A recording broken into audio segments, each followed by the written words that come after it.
JNVST Jawahar Navodaya বিদ্যালয় প্রবেশিকা পরীক্ষা 2015 সাল। আমরা দেখেছিলাম 2015 সালে জওহর নবোদয় বিদ্যালয় প্রবেশিকা পরীক্ষাতে যে ফিগারের প্রশ্নটা আমরা পেয়েছিলাম, সেখানে আমরা 50টি ফিগার পেয়েছিলাম। প্রত্যেকটা নিয়মের উপর 5টি করে ফিগার ছিল, 10টা নিয়মে টোটাল 50টা ফিগার ছিল। বর্তমানে কি হয়, 4টে গুণ 10টা সমান সমান 40টা হয়, অর্থাৎ প্রতিটা নিয়মের একটা করে ফিগার কম থাকে। তো সেক্ষেত্রে আমরা 2015 সালের প্রশ্নপত্রটা যদি দেখলে আমরা এই 50টা ফিগার থেকে একটা আইডিয়া নিয়ে নিতে পারবো। এই ধরনের ফিগার হয়তো এবছর আমাদের পরীক্ষাতেও এসে যেতে পারে। তাহলে আমরা শুরু করব 2015 সালের JNVSTর ফিগার। তো সর্বপ্রথমে আমরা যেটা পাচ্ছি এটা হচ্ছে পৃথকীকরণ। এই 4টে চিত্রর মধ্যে থেকে কোনটা পৃথক, এইটা আমাদের নির্ণয় করতে বলেছে। তো একটা জিনিস লক্ষ্য করো, প্রত্যেকটা চিত্রে এই এল এর পরে ভেতরে একটা বিন্দু, এখানে এল এর পরে ভেতরে একটা বিন্দু, এখানে দেখো এল এর পরে ভেতরে একটা বিন্দু। প্রত্যেকটা এল কে নিজের দিকে নাও, তাহলে দেখবে ডান দিকে এরকম নিচে নামার পরে ডান দিকে গেছে। এইখানে কি হয়েছে, এইখানে রেলটা বাম দিকে গেছে এবং বিন্দুটাও ভেতরে নেই, বিন্দুটা এই রকম জায়গা থেকে সরে এরকম জায়গায় চলে এসছে। অর্থাৎ আমরা কি বলতে পারছি যে এই যে 4 দাগেরটা বা ডি দাগেরটা এইটা হবে পৃথক। এবার যাব 2 দাগের সমস্যায়। 2 দাগের সমস্যায় কি পাচ্ছি, যে ত্রিভুজের মধ্যে একটা দুটো দাগ দিল, এখানে একটা ষড়ভুজ পাচ্ছি একটা দুটো দাগ দিল, এখানে একটা চতুর্ভুজ পাচ্ছি একটা দুটো দাগ দিল, এখানে একটা চতুর্ভুজ পাচ্ছি তার মধ্যে একটা দুটো দাগ দিল।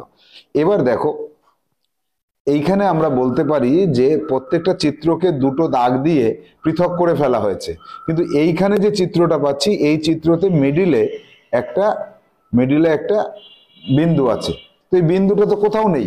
তো সেই হিসেবে আমরা কি বলতে পারি যে এই 2 দাগেরটা পৃথক। আর কোনো লজিক আছে কি, একটু আমরা অ্যাপ্লাই করে দেখতে চেষ্টা করব। এখানে যেহেতু সবকটা চিত্রে দুটো করে দাগ দিয়েছে ভেতরে, আর ওইখানে বিন্দুটা আছে, তাহলে এটাই আমরা পৃথক বলবো। 3 দাগে আসি। 3 দাগে আছে 1 2 3 4 5 পঞ্চভুজ, 1 2 3 4 5 পঞ্চভুজ, পঞ্চভুজ এটা ষড়ভুজ, তাহলে এইটা আলাদা। ষড়ভুজ আছে যখন এটা আলাদা, বাকিগুলো পঞ্চভুজ আছে। 4 দাগের প্রশ্নে আসবো। 4 দাগে এই যে তীর চিহ্ন আছে, তীর চিহ্নর অভিমুখ এই দিকে আর এইগুলোর স্ফীত পাশ এই দিকে। এখানে ত্রিভুজ এই দিকে, তার স্ফীত পাশ উল্টো দিকে। এইখানে তীর চিহ্ন যেদিকে আছে তার স্ফীত পাশটা অন্য দিকে, একই দিকে আছে। আবার এখানেও তীর চিহ্ন যেদিকে আছে স্ফীত পাশটা সেই দিকে আছে। অর্থাৎ আমরা যেটা বলতে পারছি যে স্ফীত অংশ মানে ফোলা, এই যে ফোলা অংশটা যেদিকে, দিক অনুযায়ী এই চিত্রটাতে ফোলা অংশটা বিপরীত দিকে চলে গেছে, অর্থাৎ এটা আলাদা। এবার আসবো আমরা 5 দাগের প্রশ্ন। 5 দাগে দেখো এইখানে যে তীর চিহ্ন, এইটাকে তীর চিহ্ন যদি ধরি আমি, তাহলে তীর চিহ্নের অভিমুখ এইদিকে, তীর চিহ্নের অভিমুখগুলো এদিকে। আবার এক্ষেত্রে তীর চিহ্ন, এক্ষেত্রে তীর চিহ্ন এইদিকে, এর অভিমুখ এইদিকে। এই ক্ষেত্রে তীর চিহ্ন এইদিকে, অভিমুখ এইদিকে, আর এই ক্ষেত্রে দুটো তীর চিহ্ন আলাদা দিকে, অর্থাৎ এইটা পৃথক আমরা বলতে পারি। এক্ষেত্রে আমরা বলবো এটা পৃথক। এবার আসা যাক পরবর্তী টাইপ, 6 দাগ থেকে শুরু। এখানে হুবহু মিল, বাম পাশের চিত্রের সাথে ডান পাশের কোন চিত্রটা হুবহু মিলে যাচ্ছে দেখা যাক। তাহলে এখানে দুটো দাগ, আর উপরের দাগটা ডান দিকে, নিচের দাগটা বাম দিকে। এক্ষেত্রে কি হচ্ছে, দুটো দাগ, উপরের দাগটা বাম দিকে, নিচেরটা ডান দিকে। এখানে দুটো দাগ, ডান দিকে উপরে, বাম দিকে নিচে। এখানে দুটো দাগ, এই দাগটা এইদিকে, আচ্ছা এইদিকে। তাহলে হুবহু মিলে যাচ্ছে আমার ক্ষেত্রে। দেখলাম আমি যেটা, এই যে চিত্রটা পাচ্ছি এর সাথে এই চিত্রটা হুবহু মিলে যাচ্ছে, একদম হুবহু মিলে গেল না, দেখো তো। তাহলে এটাই সঠিক উত্তর হবে। 7 দাগে কি আছে, 7 দাগে এই যে চিত্রটা পাচ্ছি আমরা, এই চিত্রটাকে একটু ডান দিকে ঘুরিয়ে কাত করে শুইয়ে দিয়েছে এভাবে। তাহলে এইটাই হবে হুবহু মিলে যাওয়া একটা চিত্র, আর বাকিগুলো কিন্তু মিলছে না। এখানে অনেকে ভুল করবে যে এরকম উপরের দিকে তো নেই, এটা উপরের দিকে না থাকলেও এটাই হবে সঠিক উত্তর। যাব পরবর্তী টাইপে। পরবর্তী টাইপটা কি আছে দেখে নেওয়া যাক। পরবর্তী কোশ্চেনটা 8 দাগ। এই যে প্লাস চিহ্ন, সবকটাতে প্লাস আছে। নিচে এই ত্রিভুজটাকে লক্ষ্য করি, ত্রিভুজ এখানে আছে, এখানে আছে, এখানে আছে। ত্রিভুজের পাশে বৃত্ত এইখানে আছে শুধুমাত্র। তারপর উপরেরটাও আর এটাও মিলে যাচ্ছে, এটাও মিলে যাচ্ছে। অর্থাৎ আমি বলতে পারি যে এই চিত্র দুটো হুবহু একই রকম। যেমন 9 দাগের সমস্যাতে, 9 দাগে এই যে যে ত্রিভুজটা রয়েছে, এই ত্রিভুজটার মতো এইটা একই রকম, এইটা একরকম না, কারণ এই জায়গাটা মিলছে না। এইটা একরকম, এইটা একরকম না, কারণ বাইরের এইটা মেলেনি। তাহলে এই দুটো প্রথমে বাদ দেব, এই দুটো প্রথমে বাদ দেব। এবার আসবো এই জায়গাটা, এই জায়গাটা লক্ষ্য করো, এই জায়গাটা এখানে তীর চিহ্ন রয়েছে আর এখানে বৃত্ত রয়েছে। অর্থাৎ আমি বলবো যে 3 দাগেরটা সঠিক, 3-এরটা সঠিক। যাব 10 দাগের সমস্যায়। 10, এই যে তীর চিহ্ন দুটো, এই তীর চিহ্ন এটা বাম দিকে, বেশ ভালো কথা। এবার এই যে চিত্রটার মতো হুবহু দেখতে কোনটা, এই রকম একই রকম দেখো কোথাও নেই। এইদিকে আর এইদিকে কোথাও নেই, এইদিকে আর এইদিকে আছে, এটা আছে, এটা আছে, এটা আছে, কোথাও নেই মানে এই তো পেয়ে গেছি। এই যে এটার সাথে এটা হুবহু একই রকম মিলে যাচ্ছে, তাহলে এটা সঠিক উত্তর হবে। যাব পরবর্তী টাইপে। পরবর্তী টাইপ হচ্ছে আবদ্ধ চিত্র সম্পূর্ণকরণ। 11 দাগ থেকে শুরু। 11 দাগে আমরা যেটা পাচ্ছি সেটা এই ঘরের সাথে এই ঘরের মিল আছে, এই ঘরের সাথে এই ঘরের মিল থাকবে। তাহলে কি করতে হবে, এখানে একটা দাগ হবে, এখানে একটা এই হবে। আর ওই রকম চিত্র কোথাও কি পাওয়া যাচ্ছে? ও, বাইরে একটা ইয়ে হতে হবে, বাইরে এরকম একটা, এইটা দেওয়ার পরে বাইরে একটা এই ফাঁপা হতে হবে। তাহলে ভেতরেরটা ভরাট আর বাইরেরটা ফাঁপা, এটা। এবার আসবো 12 দাগে। 12 দাগের যে চিত্রটা আমরা পাচ্ছি সেটা হচ্ছে এটাকে ভরাট করে দাও, এটাকে টেনে দাও, এইটাকে টেনে দাও, এটাকে টেনে দাও। এবার এই চিত্রটা কোথায় তৈরি হয়েছে? 1 দাগে তৈরি হয়েছে, আর কোথাও কিন্তু তৈরি হয়নি। এবার যাব 13 দাগে। 13 দাগে কি আছে? এই যে এই চিত্রটা এরকম হচ্ছে, দেখো এই জায়গাটা লক্ষ্য করো, এইটা এরকম আছে, এইটা এরকম আছে।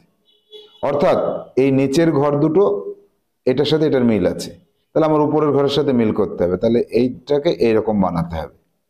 আর কি বানাতে হবে? আর বানাতে হবে এইটা, আর বানাতে হবে এইটা। তাহলে এবার এইটা কোথায় আছে দেখা যাক। এইখানে আছে, দেখো, মানে এই দাগটা থাকবে আর এই ত্রিভুজটা থাকবে। তাহলে আমার আবদ্ধ চিত্র কিভাবে সম্পূর্ণ করতে হয় সেটা আমরা বুঝে গেলাম। আমার এখানে যেটা তৈরি হবে সেটার সাথে হুবহু মিল করতে হবে, তাহলে কিন্তু আমার ভুল কোনোদিন হবে না। 14 দাগে আসবো। 14 দাগের সমস্যা। এইখানে এইটার সাথে কি করছে, এইখানে মিল করতে হবে।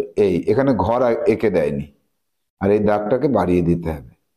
এবার দেখি কোনটা তৈরি হলো আমার। আমার তৈরি এই দিকে তৈরি হবে না, এই দিকে তৈরি হবে না, এইটা তৈরি হবে আর এইটা তৈরি হবে।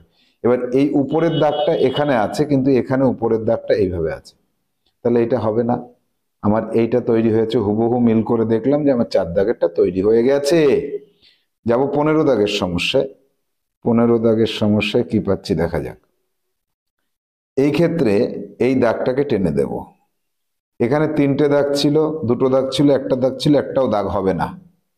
এবার একটাও দাগ হচ্ছে না, এরকম তো আমি পাচ্ছি না। তাহলে কি করব? তাহলে একটাও দাগ যদি না হয়, 3টের থেকে 2টোই যায়, 2টোর থেকে একটাই আসে, একটার থেকে একটাও না থাকাটাই স্বাভাবিক ছিল। তাহলে আর একটা নিয়ম করা যেতে পারে যে 4টে ছিল, 3টে ছিল, 2টো ছিল, একটা ছিল। তাহলে 4টে যেখানে ছিল এইখানে চট করে মাথায় এই বুদ্ধিটা আনতে হবে। হিসাব মতো এই দাগটা না থাকলে, ধরো এখানে যদি এই দাগটা না থাকতো, এই দাগটা যদি এখানে না থাকতো, তাহলে এটা সঠিক হতো। কিন্তু দাগটা তো রয়ে গেছে, তাহলে আমার 4টে দিয়ে শুরু করতে হবে। এটা আমি বুঝে গেলাম, আমাকে 4টে দিয়ে শুরু করতে হবে। এই যাব পরবর্তী টাইপে, এটা হচ্ছে সিরিজ 16 দাগ। এইখানে দেখো এই যে প্লাস চিহ্নটাকে আগে ফলো করব আমি। প্লাস চিহ্নটা কি হলো? প্লাস চিহ্নটা এখানে এসে ডান দিকে সরে গেল, অর্থাৎ ডান দিকে সব সরছে, এক ঘর করে ডান দিকে সরছে। এবার ডান দিকে আর এক ঘর সরলে প্লাস চিহ্নটা এখানে চলে আসবে। এবার কি হচ্ছে, প্লাসের আগে থাকছে বৃত্ত, তার আগে থাকছে গুণ চিহ্ন, তার আগে থাকছে মাইনাস। এবার এই যে আমি তৈরি করলাম আমার উত্তর, এর সাথে হুবহু কোথায় মিলছে? এইটা মিলছে, এই। তাহলে এটা সঠিক উত্তর হয়ে গেল। দেখো, তুমি যদি আগে উত্তর তৈরি করতে পারো তাহলে তোমার সহজ হয়ে যাবে। 17 দাগ। 17 দাগে কি আছে? এই দুটো এই দিকে আছে, এইটা এই কোণায় আছে। এবার কি হলো, তীর চিহ্নটা কিন্তু সরলো না, শুধু বিন্দুটা সরে আসলো। বিন্দুটা সরে আসলো, এই বিন্দুটা এখানে থাকবে। এবার এই তীর চিহ্ন একই দিকে তীর চিহ্ন, আচ্ছা তীর চিহ্নর অভিমুখটা এইটা পাল্টেছে, এখানে এসে ওটা পাল্টেছে, তারপরে এটা পাল্টেছে, তারপরে এটা পাল্টাবে আবার। তাহলে এটা পাল্টালে কোনটা তৈরি হবে? তীর চিহ্ন। তীর চিহ্ন তৈরি হবে, এইদিকে একটা থাকবে, উপরের দিকে একটা থাকবে, এই এদিকে একটা হবে, উপরের দিকে একটা হবে, আর এদিকে একটা, নিচের দিকে একটা। সেই তীর চিহ্নকে আমি ধরবো না, এটা বাদ যাবে। তাহলে আমার বাদ যাবে এই দুটো। এবার এই বৃত্তর এই যে যেদিকে তীর চিহ্ন, এই যে যেদিকে তীর চিহ্ন তার এখানে ছিল। এবার তীর চিহ্নটাকে কি করা হলো, একটা কাজ করলে দেখো মিলে যাচ্ছে। একটা বিষয় লক্ষ্য করো, এটাকে এই দিকে ঘোরালাম, তাহলে ঘুরিয়ে এই এটাকে এক ঘর ডান দিকে সরালাম, এটাকে এই দিকে ঘোরানোর পরে এটা এখানে এসে এক ঘর ডান দিকে সরালাম, এটাকে এই দিকে ঘোরানোর পরে এবার এটাকে যদি আমি উপরের দিকে ঘুরিয়ে দিই, এইখানে চলে আসবে, এখানে আসার পরে এখানে আসবে। এটা সঠিক উত্তর হবে। 18 দাগ দেখব। এবার আমরা দেখে নেব যে 18 দাগের প্রশ্নে কি বলেছে। 18 দাগের প্রশ্নে আমরা দেখতে পাচ্ছি যে এইভাবে একটা রো পাচ্ছি, এইভাবে একটা রো পাচ্ছি, এইভাবে রো পাচ্ছি, পরের রোটা এইভাবে যাবে। এবারে রো এই যে লাইনগুলো পেয়েছি, এখানে একটা জিনিস লক্ষ্য করতে হবে যে এখানে এই গুণ চিহ্ন আর এখানে স্টার চিহ্ন। আর এক্ষেত্রে কি হচ্ছে, এক্ষেত্রে হচ্ছে স্টার চিহ্নটা নিচে থাকছে, গুণটা উপরে যাচ্ছে, ত্রিভুজটা নিচের দিকে মুখ করে আছে। আগে উপরের দিকে ছিল, নিচের দিকে। আবার পরে ত্রিভুজটা উপরের দিকে গেল, এবার ত্রিভুজটা নিচের দিকে আসবে, এই। এবার দেখো এখানে কি হচ্ছে, এখানে গুণ চিহ্ন স্টার। আবার যদি আমরা এইভাবে আসি, গুণ চিহ্নের পরে স্টার, এইভাবে স্টারের পরে গুণ চিহ্ন, এইভাবে স্টারের এই এখানে আবার স্টারটা দেখো উপরে রয়েছে, এই। এবার এইদিকে যখন যাব তখন আমাদের কি হবে, গুণ চিহ্নটা আগে থাকবে। কেন? এই জায়গাটা আমি একটা জিনিস লক্ষ্য করলাম যে এই স্টার নিচে, এই গুণ নিচে, তাহলে এই স্টার উপরে হবে, এই গুণ নিচে হবে, শুধু ত্রিভুজটার দিক পাল্টাচ্ছে। তাহলে এবার এই যে যেটা আমরা পেলাম, এটা কোথায় আছে এবার একটু লক্ষ্য করতে হবে আমাদের। এটা কোথায় আছে? এটা দেখো এই এ অপশনে রয়েছে, কিন্তু এই অপশনে ত্রিভুজটা উপরের দিকে রয়েছে, অর্থাৎ প্রাথমিক দৃষ্টিতে আমাদের ভুল হতে পারতো, এটা আমরা এটাকেই সঠিক করতাম। কিন্তু দেখো এই ক্ষেত্রে এই ত্রিভুজের এই দিকটা নিচের দিকে হতে হবে, অর্থাৎ আমরা বলতে পারি এই অপশনটা সঠিক উত্তর হচ্ছে এখানে। এবার আসবো 19 দাগের সমস্যায়। 19 দাগে দেখো কি আছে। 19-এ পাচ্ছি আমরা ত্রিভুজের এই একটা দাগ আছে, ভার্টিক্যাল হয়ে গেল দুটো দাগ হলো, হরাইজন্টাল হয়ে গেল তিনটে দাগ হলো। আবার এবার ত্রিভুজের ভার্টিক্যালি 4টে দাগ হতে হবে। ভার্টিক্যালি 4টে দাগ যদি হতে হয়, সেক্ষেত্রে এটাও সঠিক। আর কোনোটা কি পাচ্ছি, একটা দুটো তিনটে চারটে পাঁচটা না, তাহলে 4টে দাগ একটাতেই আছে। আর একটা যদি 4টে দাগ থাকতো তাহলে একটা অন্য চিন্তা ভাবনা আমরা করতাম। এবার যাবো 20 দাগের সমস্যায়। 20 দাগেরটা দেখো, বলছে এখানে ডাব্লিউটা সরে গেল এখানে, তারপরে ডাব্লিউটা এখানে সরে গেল, তাহলে এখান থেকে এখানে গেল, এখানে আসলে এবার এখানে আসবে। তাহলে এই জায়গায় ডাব্লিউ আছে কোথায় কোথায়, এই একটা আছে, আর একটাও নেই। আর একটাও না থাকার জন্য এটা আমাদের কাছে একদম ইজি হয়ে গেল, যদি আর একটা থাকতো তাহলে আমাদের সুবিধা হতো। এবার দেখো W, W x, WXY Z, তাহলে WXYZ এই হয়ে গেল, এটা সহজ হয়ে গেল। এটা অত্যন্ত সহজ ছিল বলে আমাদের কাছে সময় লাগলো না। যাব পরবর্তীতে 21 দাগে। 21 দাগে পাচ্ছি 1:2 = 3:4, অর্থাৎ এই প্রথম দুটোতে যে মিল আছে দ্বিতীয় দুটোতে সেই মিল থাকবে। লজিকটা একই হতে হবে। তাহলে এবার এখানে দেখো এই এই যে তীর চিহ্নটা, এটা চলে গেল এই দিকে আর এটা চলে গেল উল্টো দিকে। তাহলে এইবার কি হবে, এইটা চলে আসবে এই দিকে আর এটা চলে যাবে এই দিকে। তাহলে এইরকম কোথায় আছে, এই একটা জায়গায় আছে, এই একটা জায়গায় আছে। এখানে দুটো তীর চিহ্নের মাথা থাকার জন্য আমরা এটাকেই সঠিক উত্তর হিসেবে ধরে নেব। এই যাব 22 দাগের সমস্যা। 22 দাগে বৃত্তের মাঝে চতুর্ভুজ, সেটা হয়ে গেল চতুর্ভুজের মাঝে বৃত্ত। এবার চতুর্ভুজের মাঝে বৃত্ত, বৃত্তের মাঝে চতুর্ভুজ হতে হবে। এবার বৃত্তের মাঝে চতুর্ভুজ এই একটা আছে, এই একটা আছে। এবার লক্ষ্য করো একটা বিষয়, চতুর্ভুজে দাগ টানা ছিল, বাইরে দাগ চলে গেল। বৃত্ত ফাঁকা ছিল, বৃত্তটা ফাঁকা হলো। এখানে বৃত্তটা দাগ থাকবে, চতুর্ভুজটা ফাঁকা হবে। এইটা সঠিক উত্তর হবে। এবার তাহলে আমরা বুঝতে পারলাম যে এটা সঠিক উত্তর। এবার আসবো 23 দাগের সমস্যায়। 23 দাগে কি আছে দেখো, এটা এই ছিল, পরেরটায় সেটা উল্টে গেল। তাহলে এবার এটা এই আছে, পরেরটায় এটা উল্টে যাবে, একটা গেল। দ্বিতীয়টা কি, এটা উপরের দিকে ছিল, এটা এই বাম দিকে ছিল, ডান দিকে চলে গেল। তাহলে এটা ডান দিকে আছে, বাম দিকে চলে যাবে। এই এই দুটো জিনিস আমরা লক্ষ্য করলাম। এবার লক্ষ্য করব কি, যে প্লাস স্টার 0 আর ত্রিভুজ। এবার এই প্লাসটা ডান দিকে সরে গেল, এক ঘর ডান দিকে সরে গেল, আর স্টারটা বাম দিকে সরে আসলো। অর্থাৎ এরকম স্থান বিনিময় করলো এরা। এরা কি করলো, এরাও স্থান বিনিময় করলো এদিকে আর এদিকে। তাহলে এক্ষেত্রে স্থান বিনিময় করবে, এখানে চলে যাবে স্টারটা আর এখানে সমান সমান চলে আসবে। এখানের এইটা চলে আসবে এখানে আর এটা চলে আসবে এখানে। দেখা যাক এইরকম কোথায় আমরা পেয়েছি। আমরা এখানে পেয়েছি এই জায়গাতে, ওই হুবহু চিত্র আমরা পেয়েছি, এটার সাথে মিলে যাচ্ছে। তাহলে আমাকে 1:2 = 3:4 থেকে আমার নিজের উত্তর তৈরি করে নিতে হয়েছে, এবং তারপরে আমরা দেখলাম যে হুবহু মিল কোথায় আছে। এটা যাব 24 দাগে। 24 দাগে পাচ্ছি ত্রিভুজের মাঝে চতুর্ভুজ। ত্রিভুজটা নিচে চলে আসলো, চতুর্ভুজটা উপরে চলে গেল এবং ত্রিভুজ কালো হয়ে গেল। তাহলে বৃত্তটা ভেতরে আসবে, চতুর্ভুজটা বাইরে যাবে এবং বৃত্তটা কালো থাকবে। এইটা অনেকে এইটা সঠিক করতে পারে, কিন্তু এটা সঠিক হবে না, কারণ এখানে এটা কালো হয়েছিল। তাহলে এটা যদি এখানে কালো হয়, তাহলে এটার ভেতরটাও কালো হতে হবে। তাহলে এই লজিকটা অ্যাপ্লাই করে আমরা বললাম এটা সঠিক উত্তর। এবার আসবো আমরা পরবর্তী 25 দাগে।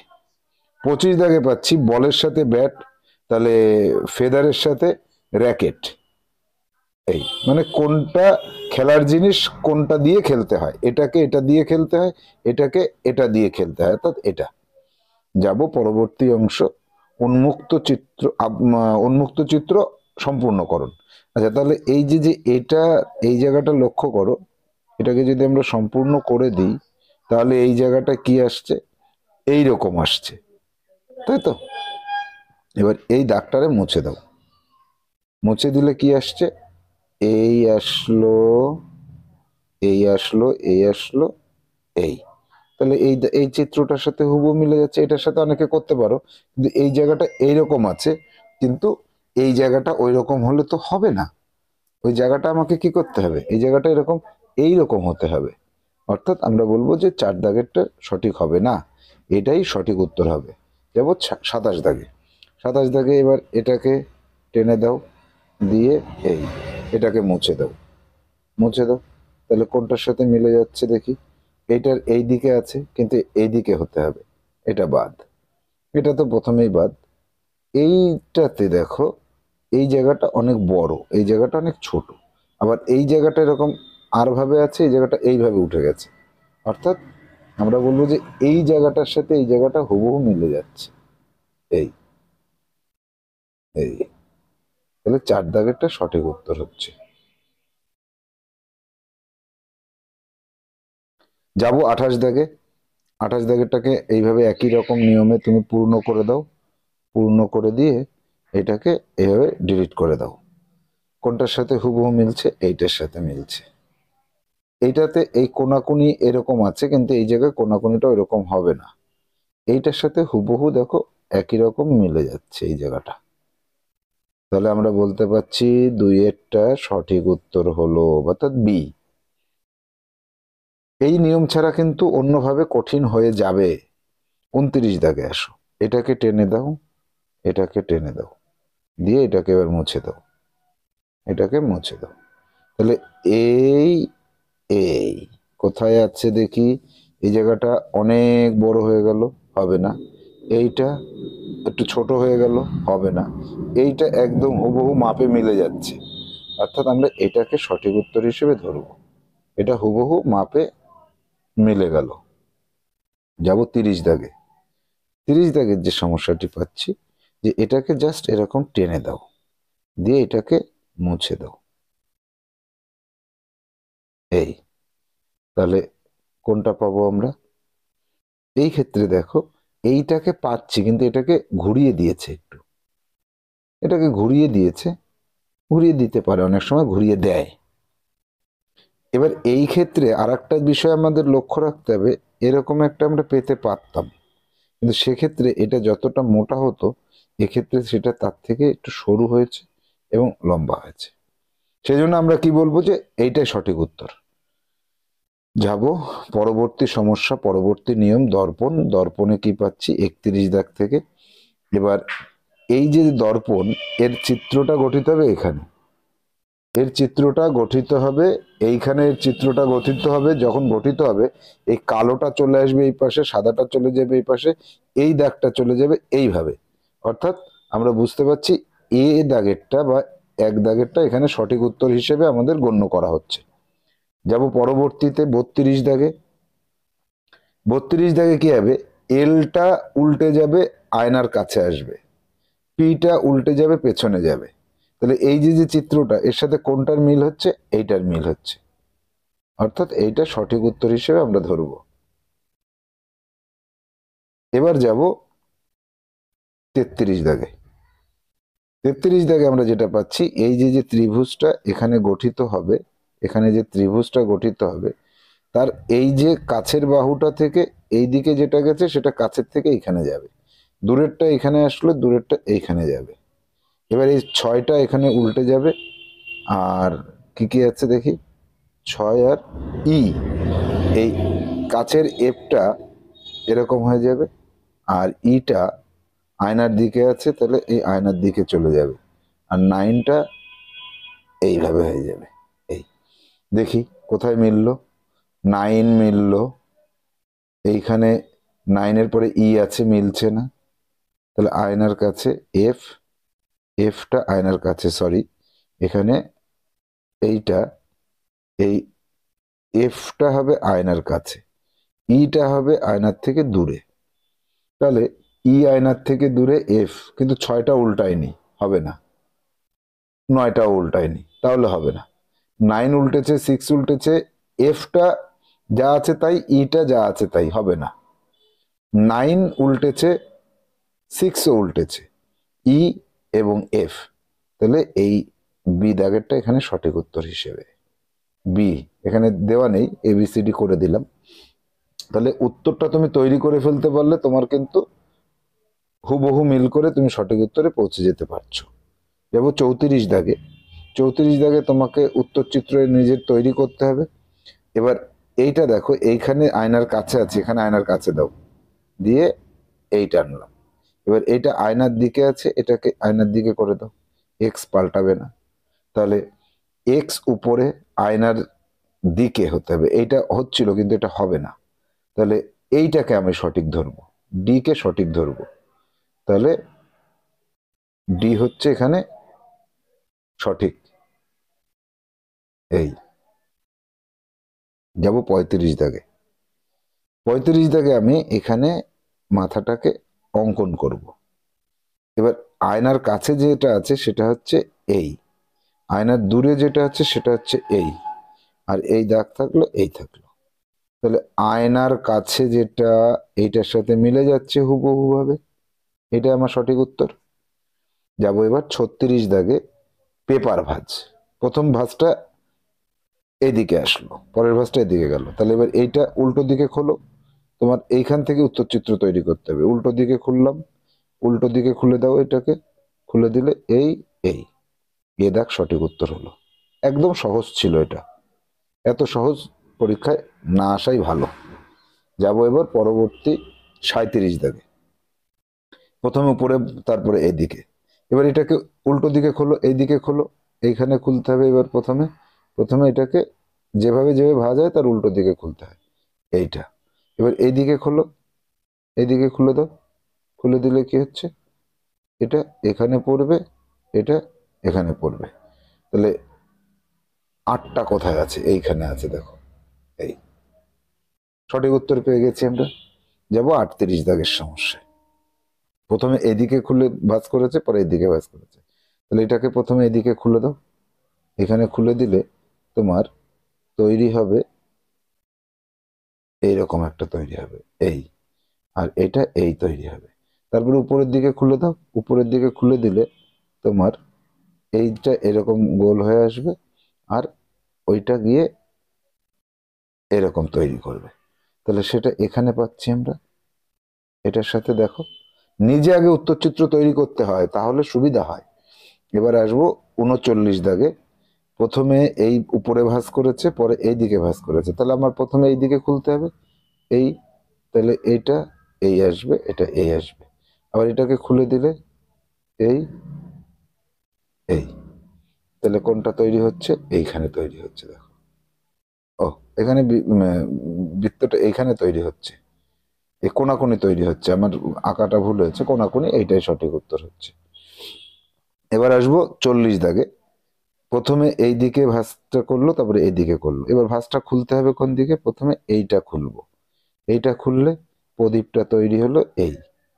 তারপরে এইদিকে খুলবো, এই প্রদীপটা তৈরি হবে এই, এই প্রদীপটা তৈরি হবে এই। এটা কোথায় আছে, এইখানে আছে, এটাই সঠিক উত্তর। এইটা কিন্তু সঠিক উত্তর হতে পারতো, কিন্তু এই যে রম্বসটা এইভাবে আছে, সেজন্য এটাকে আমরা সঠিক ধরলাম। যাবো 41 দাগে, টুকরো জোড়া দিতে হবে। এই টুকরোটা খুঁজি কোথায় আছে, এইখানে আছে, এখানেও আছে, এখানেও আছে। বেশ, এই দুটো টুকরো, এই দুটো টুকরো এখানে আছে, আর এই বড় ত্রিভুজ আকৃতির টুকরোটা নেই, তাহলে এটা বাদ যাচ্ছে। এবার এক্ষেত্রে কি হচ্ছে, এই যে ছোট ত্রিভুজ দুটো, এই যে বড় ত্রিভুজটা, এখানে ছোট ত্রিভুজ দুটোর মাপ আলাদা, তাহলে এটা বাদ। আর এটা তো বাদই প্রথমে, তাহলে 3 দাগেরটা সঠিক। 3-এরটা সঠিক করলাম। এবার আমরা মিলিয়ে নেব, সঠিক করার পরেও মিলিয়ে নেবে। এটা পেয়েছি, হ্যাঁ, এইটা আর এটা পেয়েছি, এই যে পেয়েছি, এটা পেয়েছি, এটা এই। তাহলে টুকরো জোড়ানোতে আমার 3 দাগেরটা সঠিক হলো, বা সি সঠিক হলো ধরলাম। এবার আসবো 42 দাগে। 42 দাগে এইটাকে পেতে হবে কোথায় দেখি, এইটাকে পাচ্ছি আমি, এইটাকে পাচ্ছি না কোথাও, এই যে পেয়েছি। আর এই ত্রিভুজ আর এই ত্রিভুজ, এই যে, তাহলে এটাই সঠিক। বাকিগুলো একটা সঠিক হওয়ার মতো নেই এখানে, অর্থাৎ এটাকেই সঠিক বলে ধরতে হচ্ছে আমার। এইটা যাব 43 দাগে। 43 দাগে কি আছে দেখা যাক, এই দুটো আর এইটা। তাহলে এই যে এটা পেলাম, এটা পেলাম, আর এটা পেলাম এখানে, এটা পেলাম এখানে। অর্থাৎ আমি এই 4টে টুকরোকে পেয়েছি এইটার মধ্যে, বাকি কোনোটাতেই পাওয়া যাচ্ছে না। এবার এইটা আসবো, এই বড়টা কোথায় আছে দেখি, এখানে আছে, এখানে আছে। এই দুটো একটু সরু, এইটা মোটা, আর এখানেও একটু সরু আছে, দেখা যাক। 4টেতেই ওটা আছে, তাহলে ওইটা দিয়ে হিসাব করব না। এবার এই যে এই বৃত্তটা কোথায় আছে দেখি, এখানে পাচ্ছি, এখানে পাচ্ছি, আর কোথাও পাচ্ছি না।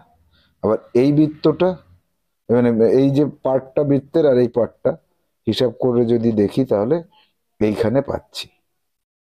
নাকি এইখানে পাচ্ছি? এইখানে দেখো এইটার মাপ আর এটার মাপ প্রায় সমান সমানের কাছাকাছি, যে এটা অনেক বড় এটা অনেক ছোট, তাহলে এটা অনেক বড় এটা অনেক ছোট, এইটাকে আমি সঠিক উত্তর ধরবো। তাহলে এই ক্ষেত্রে আমরা এই দুটো প্রথমে বাদ দিয়েছি, এই দুটো সঠিক হতে পারত। এবার আমাকে সবকটা মিলিয়ে দেখতে হলো যে আমি এইটাকেই সঠিক করলাম। এবার আসবো 45 দাগে। 45 দাগে এই চতুর্ভুজটা কোথায় আছে? এখানে আছে। এই দুটো ত্রিভুজ এই যে, আর এইটা এখানে, অর্থাৎ আমি 3 দাগেরটাকে সঠিক উত্তর হিসেবে ধরে নিলাম। এবার যাব পরবর্তী 46 দাগে। 46 দাগে কি আছে? 46 দাগে এই চিত্রটা লুকিয়ে আছে কোনটার মধ্যে? এই চিত্রটা লুকিয়ে থাকবে, দেখো এই আছে, এই আছে, এই আছে, এই একটু, এই একটু, আর কোনোটার মধ্যে এটা পাচ্ছি না, তাহলে এটাই সঠিক উত্তর হিসেবে ধরবো। যাব 47 দাগে। 47 দাগে এই যে পার্ট আর এই পার্টটা, এই দুটো পার্ট কোথায় আমরা খুঁজে পেতে পারি, এটাই হচ্ছে আমাদের মানে উদ্দেশ্য। তাহলে দেখো এই পার্টটাকে আমরা খুঁজে পাচ্ছি কোন জায়গাতে? এইখানে খুঁজে পাচ্ছি, এই এই এই, তাহলে আমরা এইটাকে সঠিক উত্তর হিসেবে ধরব। 48 দাগে যাওয়া যাক। এটা 48 দাগ। 48 দাগের এইটাকে খুঁজে বের করতে হবে, এইটাকে, এই গুণ চিহ্ন আর এটা। তাহলে গুণ চিহ্ন তো আমি এখানে পাচ্ছি না কোথাও, এখানে গুণ চিহ্ন নেই, এখানে প্লাস চিহ্ন রয়েছে, আবার এখানেও কোনো গুণ চিহ্ন পাচ্ছি না, দেখো, তাহলে এটা তো হচ্ছে না। এখানে তো কোনো গুণ চিহ্ন নেই, সেটাও হচ্ছে না। এবার কি হয়েছে, ব্যাপারটা কি হয়েছে, এই গুণ চিহ্নটাকে একটু ডান দিকে হালকা ঘুরিয়ে দিলে এইরকম তৈরি হয়ে যায়, তাই না? এই ডান দিকে না, এটা বাম দিকে ঘুরিয়ে দিয়েছে, বাম দিকে, এই এরকম বাম দিকে ঘুরিয়ে দিলে এইটা পাওয়া গেল, এটাকে আমরা সঠিক ধরলাম। এবার আসবো 49 দাগে। এইটা কোথায় আছে দেখি, এটা, তাহলে এটা কোথায় পাচ্ছি? এইখানে পাচ্ছি, এই পাচ্ছি, এই এই আসলো, এটা পেলাম।